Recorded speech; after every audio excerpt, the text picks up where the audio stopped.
Be My Valentine. Timothy got on the school bus. He did not sit next to Yoko. Timothy had a secret valentine for Yoko. He had made it out of red silk and a white lace paper doily with candy hearts. Timothy's mother had wrapped the valentine carefully. Timothy was afraid Yoko might not like his valentine best. He was afraid she might hate candy hearts. "Why aren't you sitting next to Yoko?" asked Charles. "Because," said Timothy. Oops. "What's that funny-looking thing in your book bag?" asked Charles. "Nothing," said Timothy. "Well, I brought a secret valentine," said Charles. "You did?" "You did?"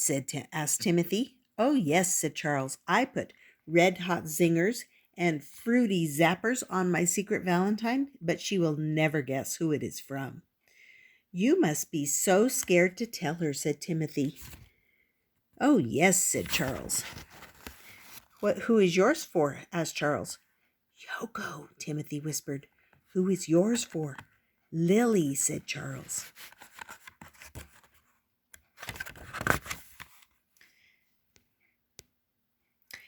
"Lily's easy," said Timothy. "She likes everything and everyone." Lily and Yoko sat next to each other on the bus. Lily spotted a big envelope sticking out of Yoko's bag. "What is that thing in there?" asked Lily. Yoko whispered, "My valentine for Timothy, but I didn't sign my name on it because I don't know if he will like it." "Oh, no," said Lily. "What?" asked Yoko. "I forgot my special valentine." "Who was it for?" asked Yoko. "Charles," whispered Lily. "Don't worry," said Yoko. "We have all morning to make another. Mrs. Jenkins said we could make them in class. You can use some of my special Japanese candy." "We're going to make valentines this morning, boys and girls," said Mrs. Jenkins. "Be sure you make a valentine for everyone." "Why is that, boys and girls?" "So everyone is happy," said everyone.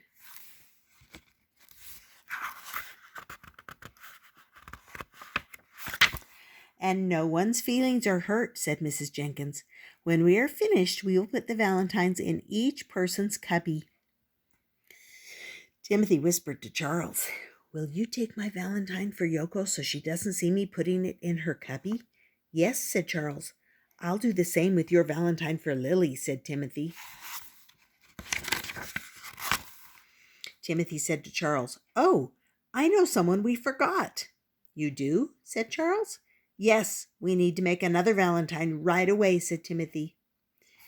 Charles and Timothy cut out red paper hearts. They pasted them onto special paper. "This will really be a surprise," said Charles. Yoko took out her lunch. For dessert, her mother had given her Mount Fuji drops. Yoko gave some to Lily. "They erupt in your mouth just like a volcano," said Yoko. "Take some for Charles's valentine."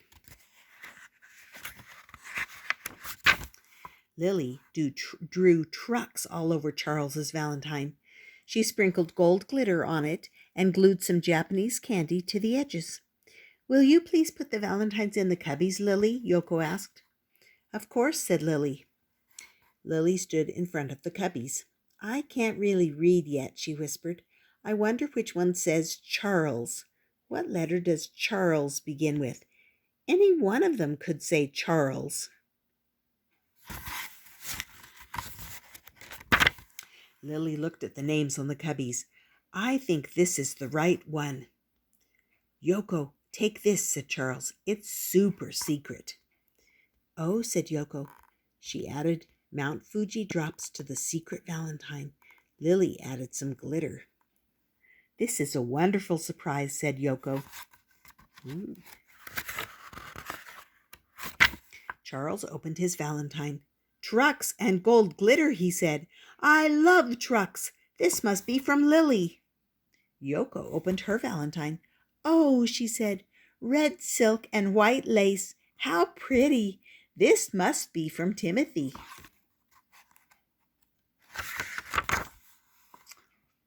Timothy opened his valentine. An origami paper heart. This must be from Yoko. I'm so happy. Lily opened hers. Oh, red hot zingers. I know this must be from Charles, said Lily. I love trucks, said Charles. I know, said Lily. That's why I drew trucks on yours. And I love candy hearts, said Yoko. Thank heavens, said Timothy. Lily looked at the card with the red hot zingers and said, Zingers are my favorite.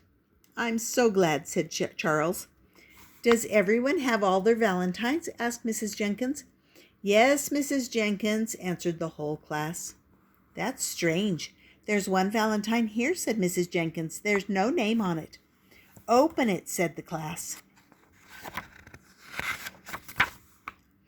So Mrs. Jenkins opened it. Why, it's for me, said Mrs. Jenkins.